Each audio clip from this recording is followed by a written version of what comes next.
Let me now click. Okay. We are here. Click on One. click.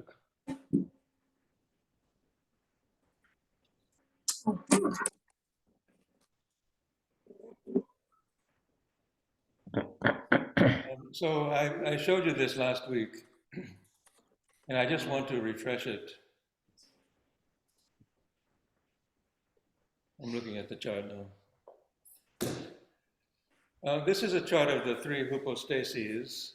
The big circle at the top is the one, the big circle in the middle is the divine mind, and the big circle at the bottom is the world of generation, the world of soul, as the Greeks saw it. And the fulcrum in the middle, nous, the flower of nous, connects the divine supermind,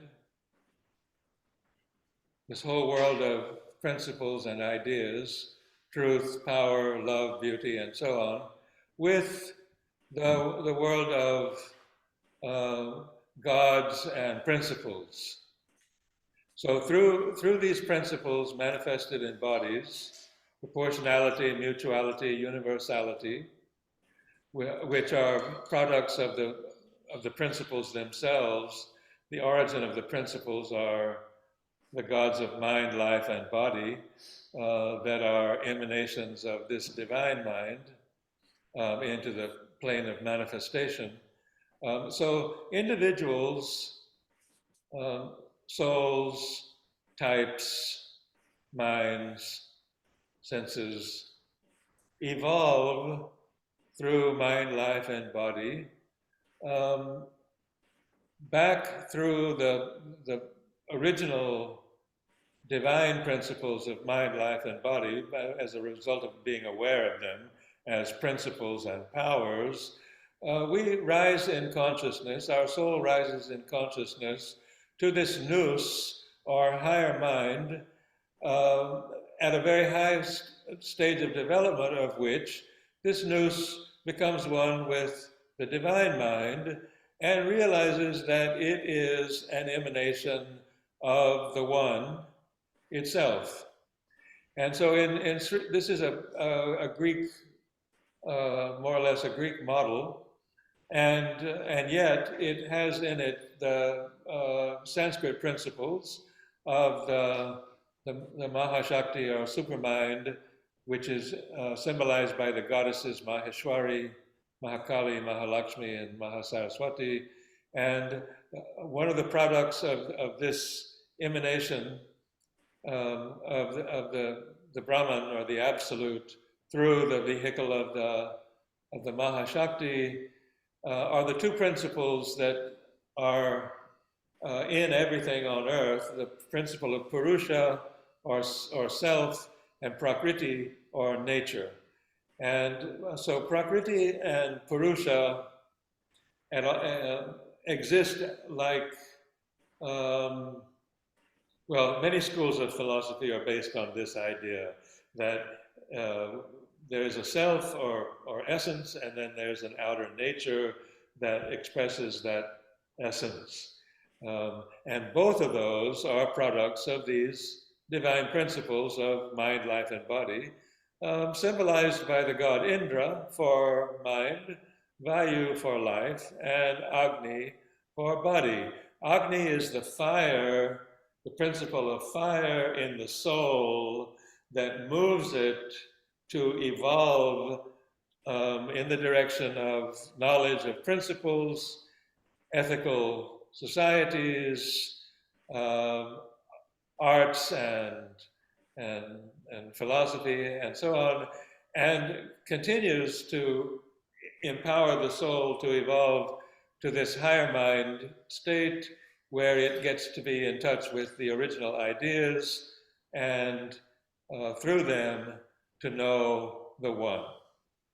So this is a cosmological model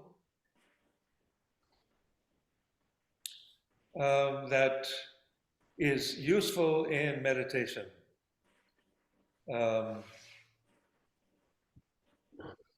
Let me see if I can close that screen now. Maybe I'll just have to do it like this.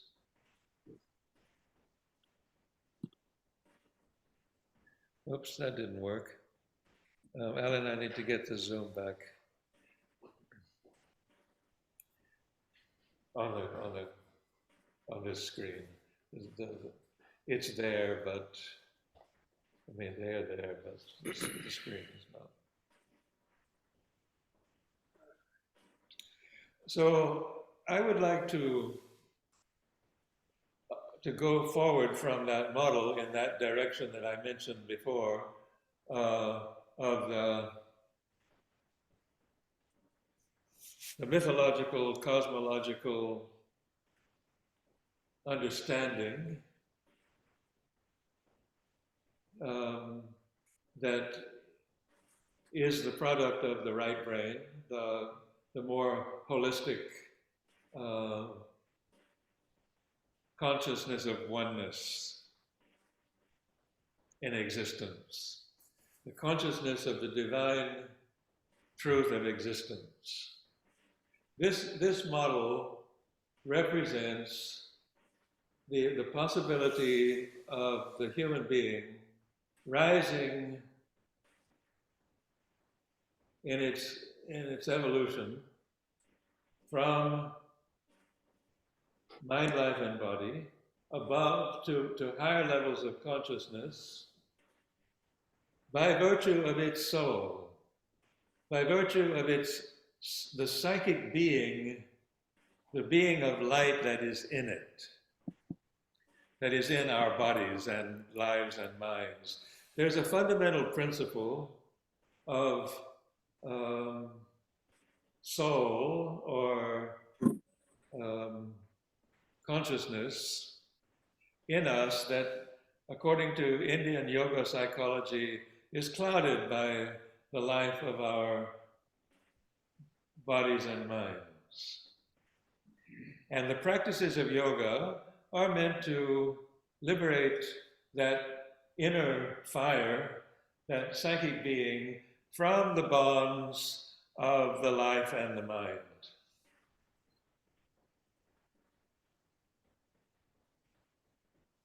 I'm not doing very good here. Click on Alan. Probably you need to click on that screen, and maybe you'll find up in the top of it somewhere the full menu. There? No.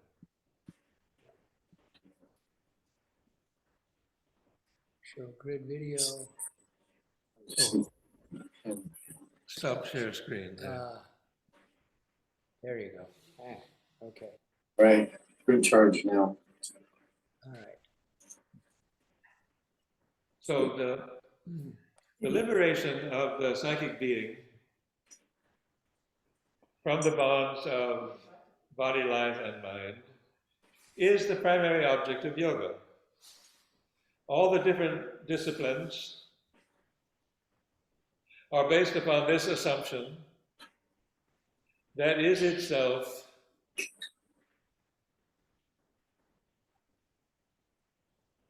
part and parcel of, or essential to, or inherent in that psychological model of the cosmological model of the three hypostases. The soul is one with the divine mind, is one with the absolute Brahman, and yet they are different at each plane. One with doesn't mean same as. So the spiritual principle in us can be liberated. It's also known as Purusha, by the way, can be liberated from the entanglements of Prakriti and realize its oneness with the universal divine mind. And by realizing its oneness with the universal divine mind, it can also receive the enlightenment and power of the supreme. The supreme love and power and good can be known by that divine mind. It cannot unite with that divine, that higher one, but from the divine mind, it can know its oneness with it. Knowing that, sort of like reflecting, if the higher mind reflects that universal all and vibrates with the essence of love and power and beauty and goodness, then there's a possibility for those principles and powers to descend into this lower threefold world of mind, life, and body and transform it into purer, stronger, better instruments, because they're not going to be deluded all the time by attachments. The individual is going to be aware all the time of the essence of itself and things. And of course, everything has its limitations. And it's going to be aware of those limitations as themselves necessary to the expression of those principles. Those supreme principles can't manifest in themselves. The manifestation takes place in space and time. And space and time is necessarily a world that, space and time create a world of limitations. Space means limit, time means limit. And everything that exists in this world of space and time that we know has a space and a time that is filled with its energy and qualities. And so time actually means something very different than what we get from our watches. Time is the energy and quality of the being that is manifesting with a particular duration. And that particular duration is necessary for it to express its qualities, its self. And then at some point, it wears out, just like the rose. But the principles in it, the self in it, that is now aware of its totality, its connection with the totality, doesn't perish, because it is of that totality. That part in us, known as the psychic being, is a part of that divine mind and that one, all, in evolving with nature, Purusha and Prakriti, evolving together with nature, pushing nature towards improvements and perfection, aspiring in nature to enable nature to receive its higher ideas. And so our ethical minds try to control our lives and our society, because our ethical minds are closer to that divine truth from which we have descended. The ethical mind is the highest possibility of the human being, as far as we know. And that ethical mind is not this rational linear mind. It's the one that grasps the whole.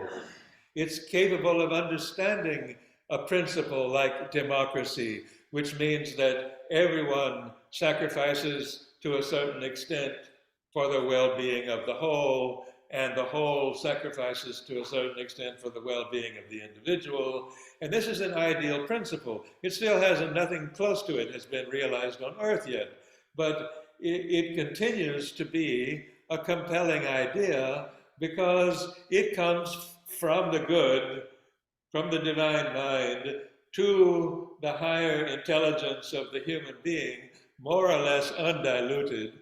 And that higher intelligence of the human being then just has to sift it through its rational faculties and its experience and somehow make all the entanglements receive that which the higher mind knows.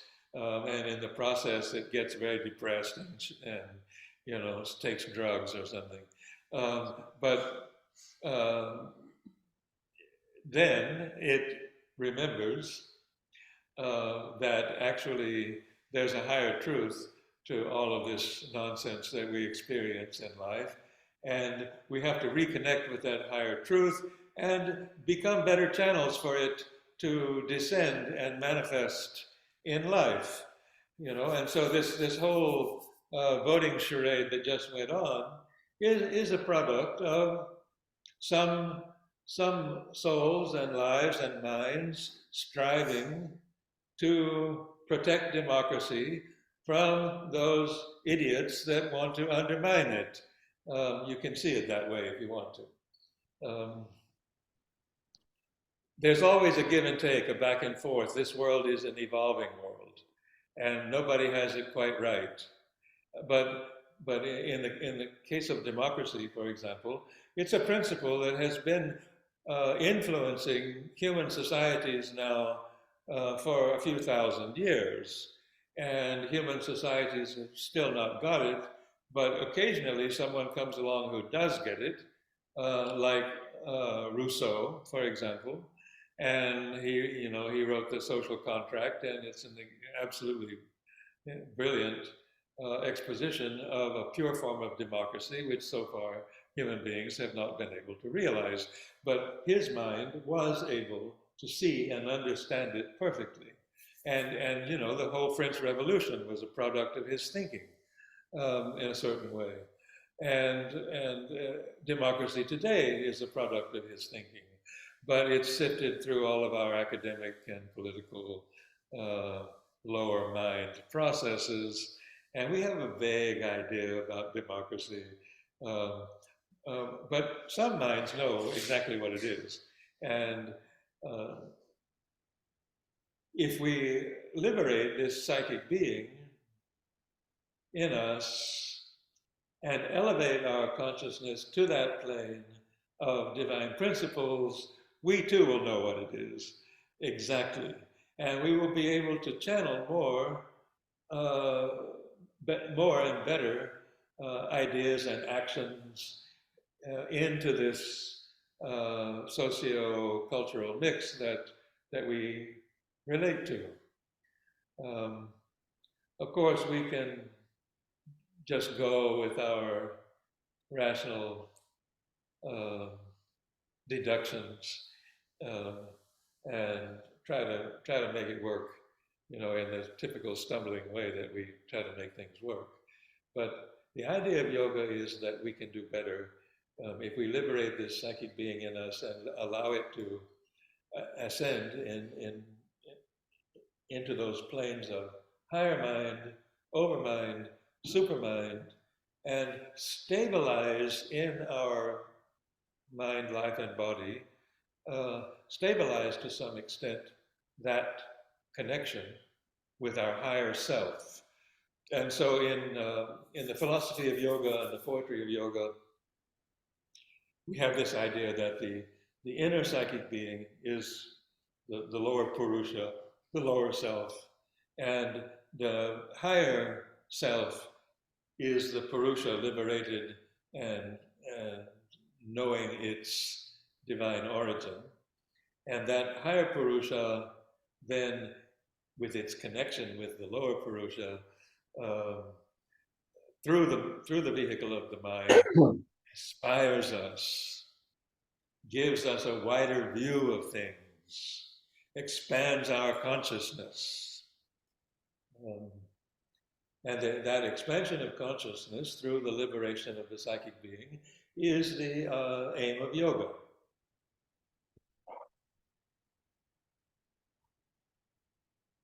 It's often just referred to as liberation. But if we look at it in this more comprehensive way, in which Sri Aurobindo looks at it, and in which the ancient rishis looked at it, and the ancient Greeks looked at it, it's not just a matter of liberation. It's also a matter of reintegration of the higher consciousness. So Sri Aurobindo describes the processes of traditional Raja Yoga, for example, and he points out that traditional Raja Yoga finds its culmination in liberation itself. When the psychic being is liberated, it's in the oneness. It's in the delight of the divine reality. And it doesn't need to have anything more to do with this mess down here.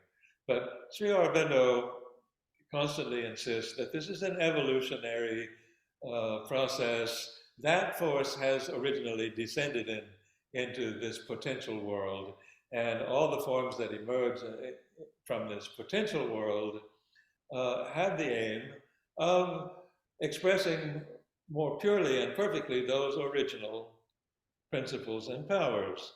And so when that psychic being is liberated and the consciousness is expanded, its next step is to reintegrate and inspire and divinely transform this mind and this life and this body and make them vibrant instruments of that totally free and totally luminous and wise being that it is, essentially in its higher self, and that can be more and more perfectly manifested in its lower self. So he says that the first liberation is the liberation of the Purusha from nature. The second liberation is the liberation of nature from its limitations by the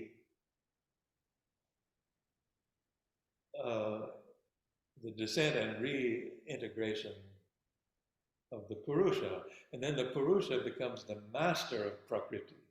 And this is what mastery really means, where the principle of the self and the principle of nature are one and totally mutually energized. And so Purusha and Prakriti become one. You have a symbol of this in the Tibetan iconography of the Heruka, where there's the black male and the red female, and they're united, and the whole cosmos flows from them. And so the Purusha and the Prakriti in their original principle are like that in Hinduism. And they are also symbolized by, like Shiva, sometimes you see Shiva with Shakti attached to him.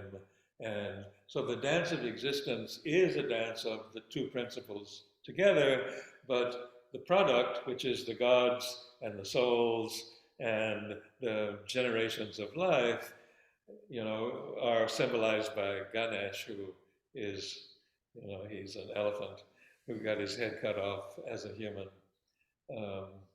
and got it reattached to do the divine work. So this is all very symbolic. The human, through error, gets its head cut off, but through divine grace, gets the wisdom of the elephant head reattached to it. And this is the son of Shiva and Parvati. So this is a whole symbolic representation of that process that I've just described of the separation and reunion of the male principle and the female principle, Purusha and Prakriti.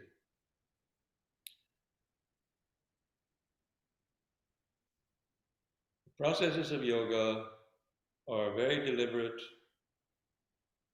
well-developed techniques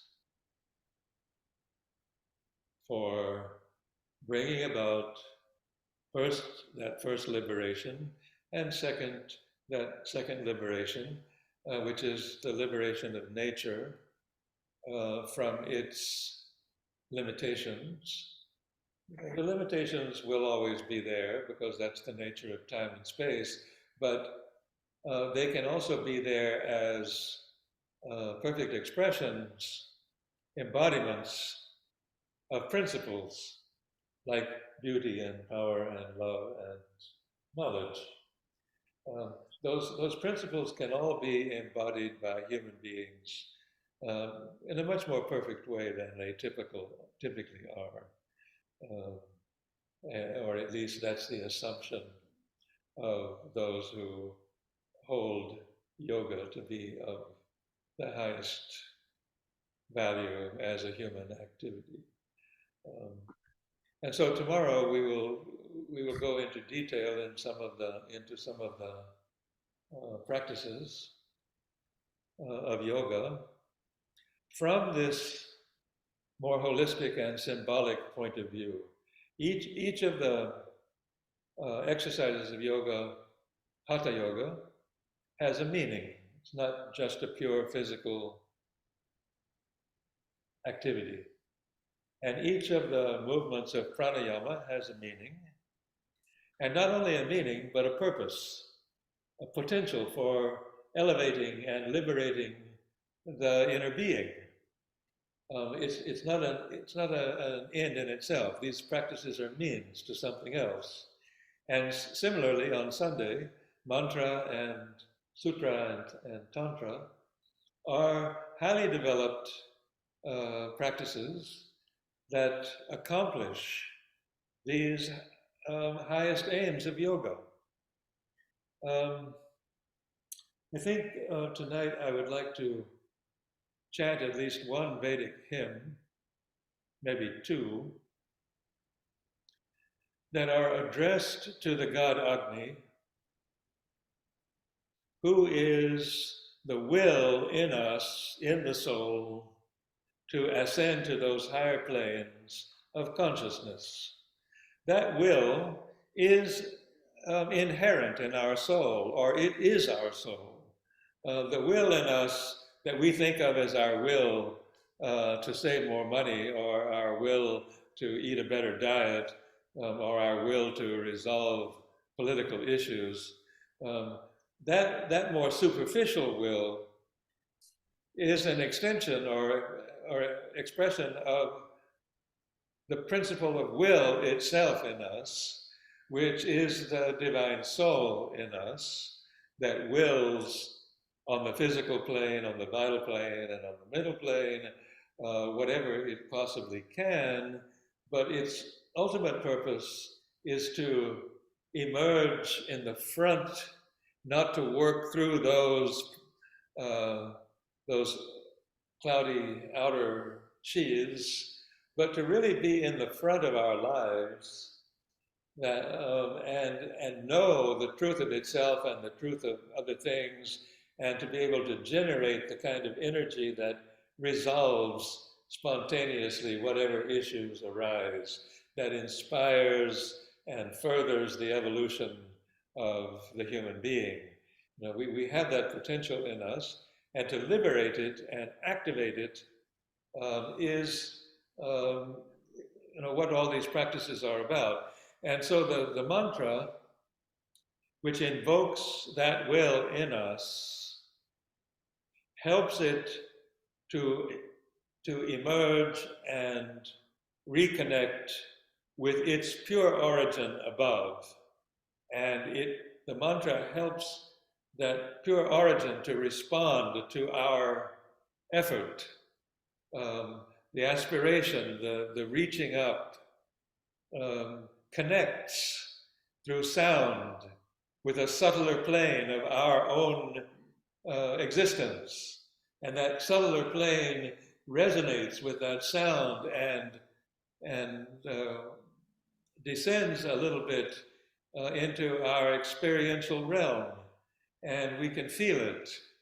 And it shifts the vibrational quality of ourselves and our space. This is mantra. Or this is the meaning of mantra. This is its purpose.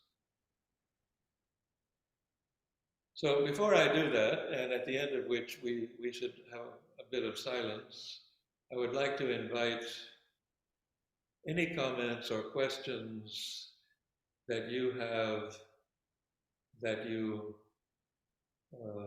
would like to offer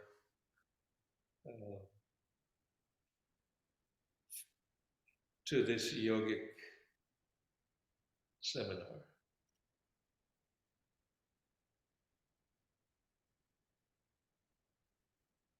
Just speak right up.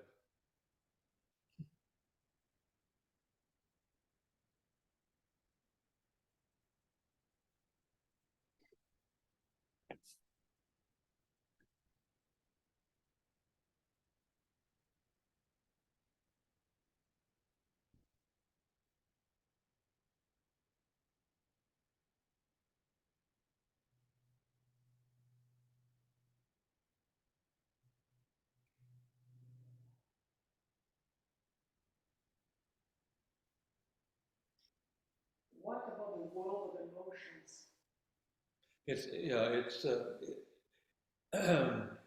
It's covered by Sri Aurobindo in the category that he calls life. It's the world of desires,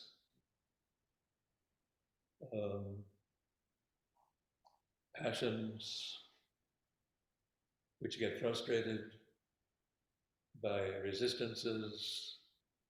It's the world of the force of consumption, to devour others on a lower plane, becomes the emotion to possess, the desire to possess, the aspect of mutuality, which is able to feel that in sacrifice, in others' sacrifice, and in our own sacrifice, there is fulfillment. These are all energies of life, which are accompanied with feelings, which we call emotions. Does that answer your question? And how do you find that together with connecting? Okay, mind and life and body are one. So that's in the life, the emotions in life. Yeah, the life principle, which is the expression of the god Vayu in the context of matter and mind, has a tremendous force because it's the force of life. It's what allows us to reproduce and grow and conquer and succeed. The experience of success is a product of life. The mind figures out how to do it and imposes its regulations on that life force so that it has a chance of maybe succeeding better. So there's this constant interaction between the the mental force and the life force, and they're both feeding off of the physical, supported by the physical body and influencing the physical body and using the physical body. So in us, they are quite unified, but at the same time diverse, and each has sort of its own priorities. The gods too, Agni, Vayu, and Indra, the god of mind, the god of life, and the god of physical energy, they are one on a certain level. But for the purposes of manifestation, they become three, and each is a different principle. So the Greek call these gods logoi. They belong to the logos, where they're one, but they separate as logoi to embody those original ideal principles.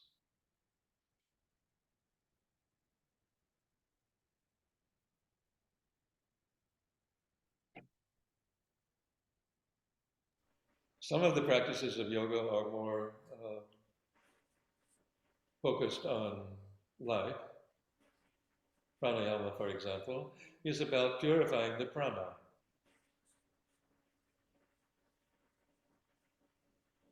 And the prana can become an instrument of the Shakti. But usually the prana is the instrument of the desire forces.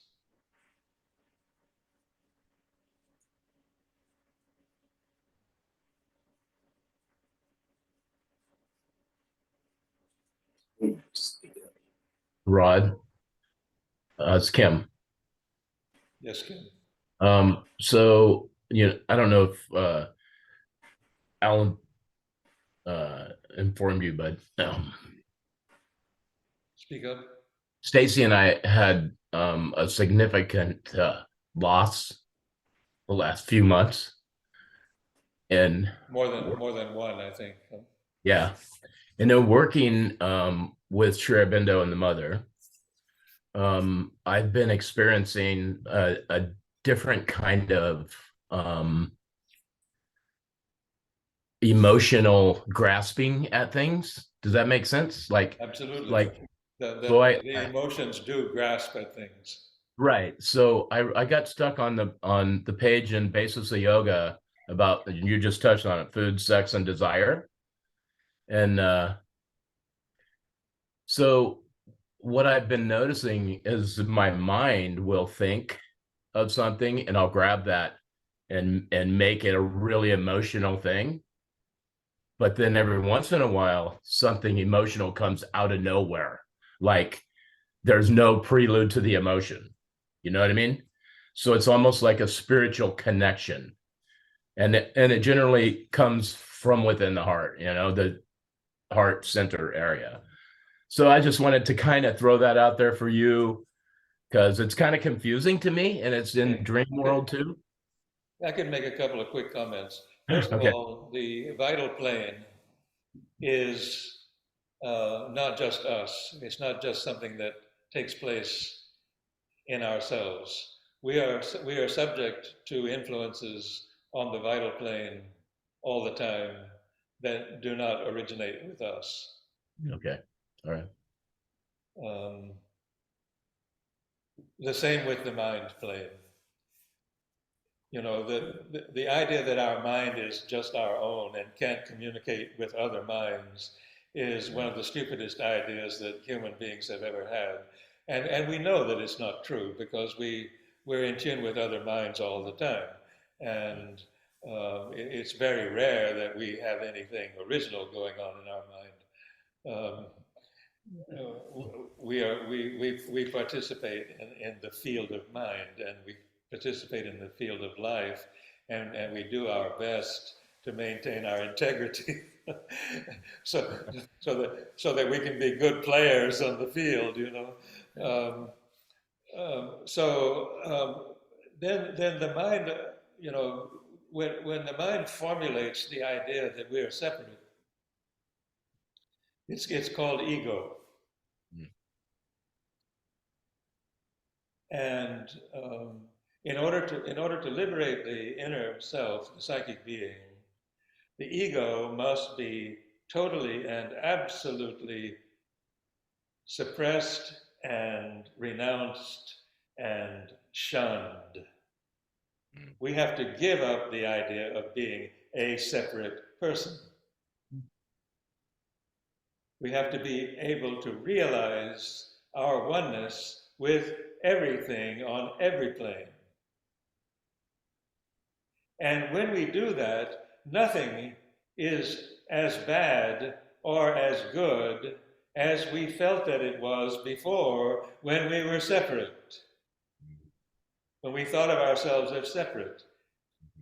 And so this process of life is something that exists for the sake of our souls, so that they can be liberated and master it, liberated from its illusions, Yeah.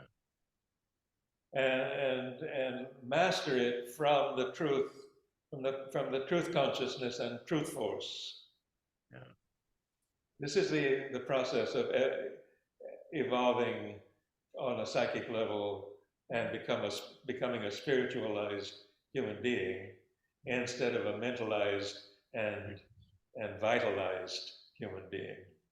So most of the problems that we experience are somewhere between those two things. We're dealing with this vitalized, mentalized these tendencies, and we're aspiring for those psychicized and spiritualized potentials that we have. And so yoga is a science and philosophy of help us learn to make the transition from the one to the other. So the best response to the feelings that we have and the thoughts that we have is transparency and detachment, and let them come and go. Because the truth itself is something else. Yeah. And it's powerful and beautiful and one.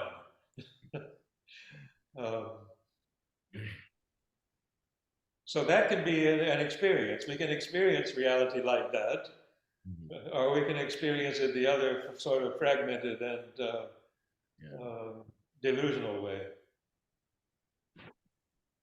Easier said than done, I know. um, and you know, Savitri, reading the Savitri in an vocal way. Sri Aurobindo covers all of these transitions very, very significantly. And if we can hear that, vibrate with it a little bit, you know, it's amazing what a power it has to dissolve some of our illusions. Yeah. And that's just one instrument that we have, but for me, it's a very powerful one. Right. And Sri Aurobindo covered dreams a lot, right? In his writings. Didn't he do a lot of stuff on dreams, or like what's going on in your dream, different levels of dreaming? Yeah. Yeah. So that's kind of like there's been a lot of that, if you can imagine that kind of stuff going on too, At times you wake up in the morning and then you'll be like emotional and you don't know where it came from, and the dogs will be laying right next to you, hugging you, basically, It's kind of a trip, Yeah. Well, thank you. I appreciate that. You know, the psychic being is a consciousness, and it sees through a lot of the walls, and it hears what's going on the other side of the wall.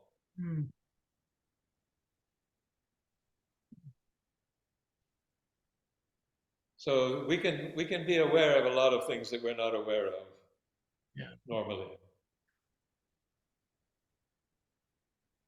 Sometimes I think we have to get shocked or fed up enough with the normal things to try to find a way to liberate that truer self in us. And it's exactly those deficiencies that it fills and addresses. But our habits block it, and so we're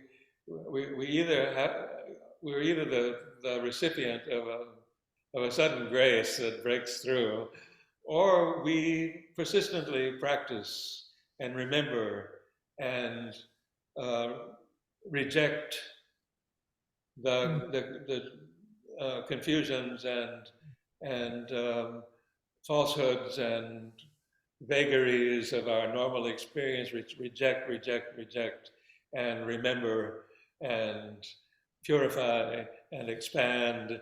And I had underlined some passages to read in which he speaks about practice self-knowledge, practice renunciation, practice liberating yourself, your psychic being. Allow your will to be focused on that instead of being focused on all the other things constantly. And then that will connects you with the truer aspects and is less subject to diversions and perversions.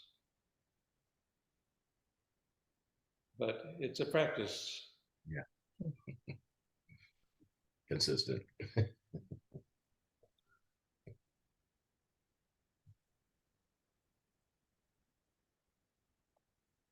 If you want to hang on for another 10 minutes, I'll read a mantra. Please. Or two. We started a little late anyway, Rod. Well, we're not bound by the clock in any way, but people have their programs and lives and so on. Understandable. Some people are probably missing dinner. Temporarily. So in the book The Secret of the Veda, there are several sections And in one section, towards the end, there are several hymns to Agni, which come from a certain group of rishis back in those days who developed this tradition. So in the introduction, he says, the rishi affirms the divine will in man as the offering and representative priest, the offering and representative priest who brings light and strength and inspired knowledge and every desirable good, for he is the aspirer by works, in whom is the puissance of all the gods and the full plenitude of their force. So this will in us, which Sri Aurobindo says is the primary instrument for achieving purification, liberation, ascent, transcendence, and ultimately perfection by the descent of that force in its purest form. This is a force in us that is known as our psychic being. It is the will in us, but it is also a God. And so by generating this offering of ourselves, we're generating that God. We're allowing it to come forward and connect us with all the gods.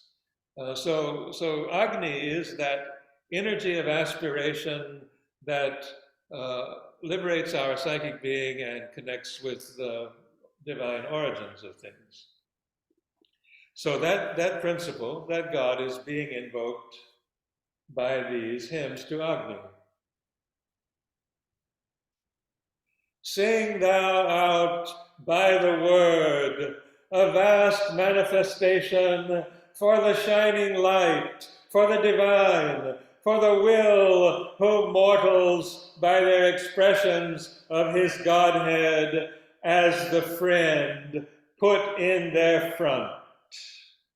The will is the priest of offering of the peoples. By the illuminations of the discerning mind, he bears abroad in both his arms the continuous order of their offerings, and as the divine enjoyer, he moves to his good.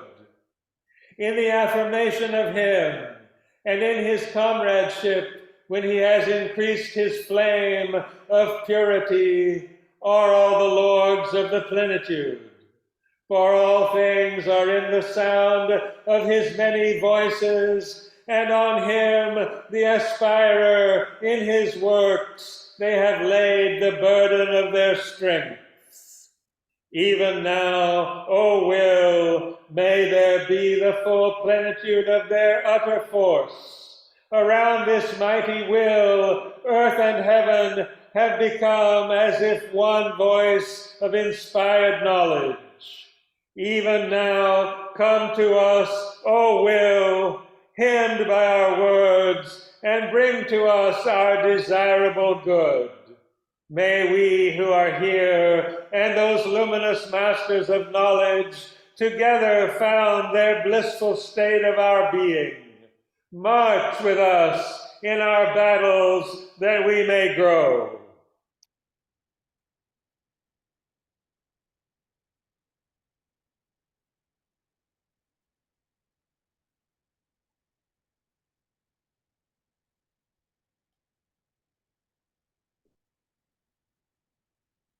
Another hymn. I am mortal who call thee, O Godhead, for thy strength is greater than mine, and it is righteous in its acts. Let the man of multiple soul, when he has made perfect his sacrifice, adore the will for his increasing. Man, thou who hast won to the wide law of thy being, by the mouth of this flame, thou shalt be self-mightier to attain, and shalt mentalize the paradise of his richest flamings, the paradise of rapture beyond the thought of the mind. For by the mouth and radiance of his flame, he has yoked himself with the impelling force and the word, and thus, as if with the seed of heaven, blazes out the purity of his rays.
That's the Kundalini.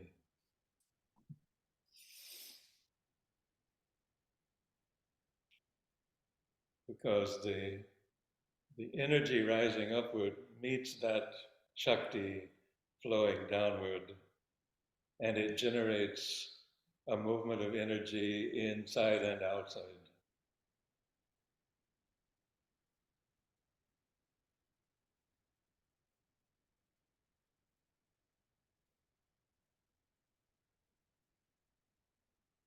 Pranayama can do that also. So we'll see tomorrow.